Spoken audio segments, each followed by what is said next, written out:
G'day everyone. I almost don't know where to begin with this video. This video presents smoking guns for suggesting the entirety of Egyptian history was the decline of a formerly Ice Age civilization. And you see this most strongly in objects which are designed to last forever, like fired pottery. What we're looking at is red-fired pottery, and this dates to 4000 BC. This is pre-dynastic, prehistoric. The entirety of Egyptian history is a decline in technology from this. And, you know, it's not just me saying this. I got Encyclopedia Britannica right with me. And if I can just read, in Egypt, pottery was made in great variety in the pre-dynastic period up to circa 3100 BC, and a hard-fired ware of good quality was attained. Wares deteriorate in quality in the first dynasty, 3100 to 2890 BC, but improve it again by the third. The earliest forms of decoration were geometrical, stylized, animal, scenic motifs, etc., etc. Comparatively little variation is to be noticed until the 26th dynasty, 664 to 525 BC, when clay was probably imported from Greece. Well, they were importing clay, they'd forgotten what it was until then. This is unbelievable. So, I want to explain to you what this is. I've been doing a little bit of reading. If I say anything wrong, just pull me up. This is a redware, and this is hard-fired. Okay? This is hard-fired pottery.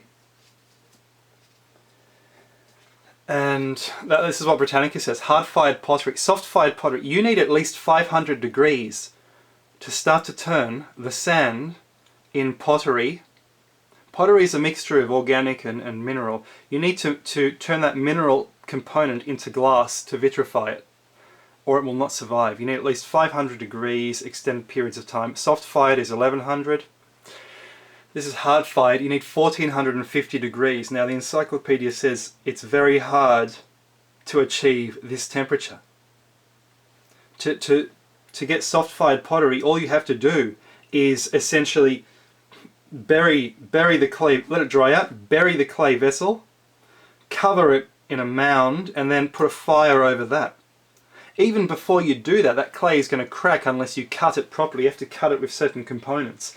And this is how the Egyptians would have invented alchemy, invented stone making, invented geopolymer. You would have put organic constituents in there, perhaps a bit of sand as well. This is the Baderian period, and this is weird. Now, as for the colours, I'm not sure how it was done. It suggests in the encyclopedia this could be carbon, or it could just be a different type of oxide, which when it fired changes colour, and that's very fine. You'd call that stoneware because it's not glazing. Glazing is when you coat it in metal and cook it, but this is a type of stoneware which is vitrification. If it was more fine than this, you would call it porcelain. And if you go to the Naqada period, it gets even better than that. This is Naqada 3500 BC. This is not even porcelain or not even clay. This is carved stone. This is unbelievable. This is also prehistoric. Where did they get this from? And I'm going to suggest in this video they did not even, they didn't even make this. They found this in the prehistoric period. They buried it in their tombs. This was passed on from generation to generation from much earlier times. I'm gonna prove that. Now, we'll just go for all this. Bone figure of a woman. Okay, lots of stuff is found, but it's homemade stuff. It's rubbish. This, I'm not sure. It could be eyeshadow. It looks like sunglasses or something. Who knows? That's Naqada, 4000 to 3600 BC. And, we make stuff like that today just for fun. Flinders Petrie suggested a complex process for carving out the Naqada stone vessels. And you can read that in your spare time if you're interested. Essentially a succession of drills, sand, And you're going to be doing that for most of your life if you try. I don't think it was done like that. And this is what I'm talking about. That's a Naqada vessel.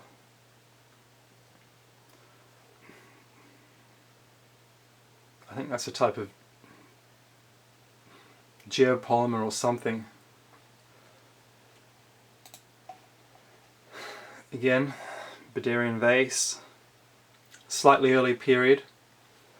And the problem with all this is they are mixed in with Stone Age cultures, Stone Age implements, which suggests they come from an earlier time. Now, Thinis, before Abydos, which was first dynasty, Thinis was in charge. But even before Thinis was in charge, Baderi was in charge. And this is the Baderian pottery. There is a link, a high technology, in a distant time. And you get this garbage, this homemade stuff, which is not, or totally different to some of the stoneware, some of the stone vessels, and some of the pottery. And there you go. Look at this. No one is going to make this out of stone without proper implements, proper tools. It's not going to happen. And they're done perfectly, as if they were not worried about wasting a piece of stone, making a mistake. They knew exactly what they were doing. This is left over from a far earlier time. Now, in an earlier video I showed that 5000 BC, Egypt had iron tools. That is a new discovery. A lost city found in Egypt, iron tools. So if you have this kind of pottery going on, this kind of stone vessels, going on, if you have in the Baderian pottery from slightly earlier, if you have hard-fired vessels like this, 1400 degrees, where are they getting all that wood? They're importing it or making charcoal, or were they forested?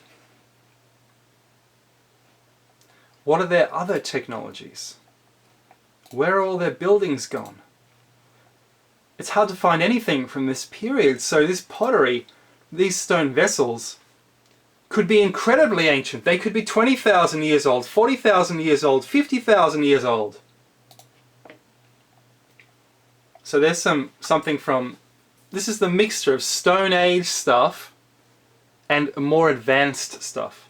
Could be more advanced stuff with a technique carried down from a high period existing in Baderian times, 5000 to 4000 BC, and then these people would have picked up vessels like this that they dug up or found, and then they put these in their own tombs, because this is far more advanced.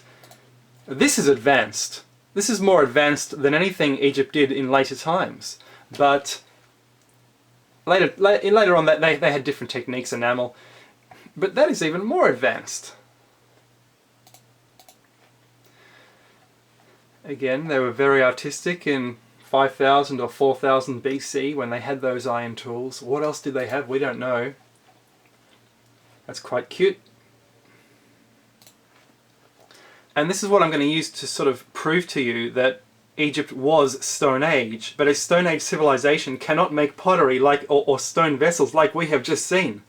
This is a hilt from Baderian or Naqada times, 3500 BC, pre-dynastic.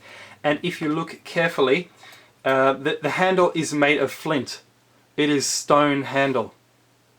So you see, this is where it gets funny. How do you carve that pottery? Do you just use a grinding stone, another grinding stone with sand? What do you do? I don't think so. I think you need proper tools. They didn't even have copper, it seems, in the Naqada period. So what is going on? It's very odd. Now, if you look at the hilt, okay, ships, invasion, lots of ships. The ship looks not much different to the reed boats they made even until the early 19th century. If you look over here in this region, if you can see that pointer, this guy's got a hammer or a mace. It's invasion. They're taking prisoners. It's a raiding party or something warlike. This man over here, he reminds me of he's like a master of the beasts. He reminds me of this guy here, just to put some life into it, from Gladiator. Shadows and Dust Maximus. It's all very pre-dynastic looking. It's a Stone Age. This guy was some kind of imperialist who owned this, some kind of lord, but it is Stone Age. It is more primitive than the pottery we have seen, than the stone vessel we have seen. So earlier ages, it's all mixed up, okay? If we just look at this, we see quite a contrast. We see Stone Age stuff that is fired, but it's quite primitive. It's in a similar, it's as if they're imitating that. They are trying to build that, they don't know how. That's Naqada, or earlier. That is, it's like the bull cult, but also the female cult, homemade stuff, all of it. A nice knife, but still Stone Age. These cosmetic palettes are very well done, not sure about those. They're all pre-dynastic or first dynasty. And then you have this. So, this doesn't fit, that doesn't fit, that nothing fits together. They're all from different periods, different cultures, but they are placed by archaeologists in a similar time period. Stone blades from the pre-dynastic, just to prove that there were Stone Age people in Egypt when that was being made. Can you believe it?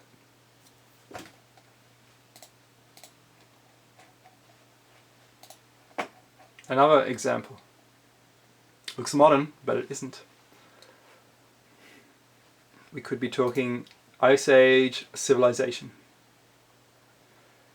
Simply because there are no buildings to put these with in a suitable technological horizon. Look at that, again. Again, it looks like the schist disc, which also doesn't fit the objects in the tomb it was found in. Diorite, apparently. Again. It's one example after another.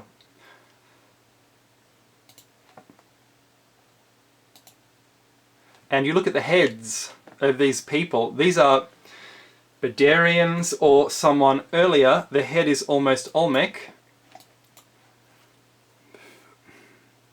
And look at those pointy ears. Isn't that weird? Not sure about that. The human race is always changing by mixing, natural selection. People look different now to how they did in ancient times. But one thing that many people agree upon is that human intelligence has been decreasing. If you look at that head, that is huge. Again, homemade, and pretty much back to the start. Again, more. Okay, thank you.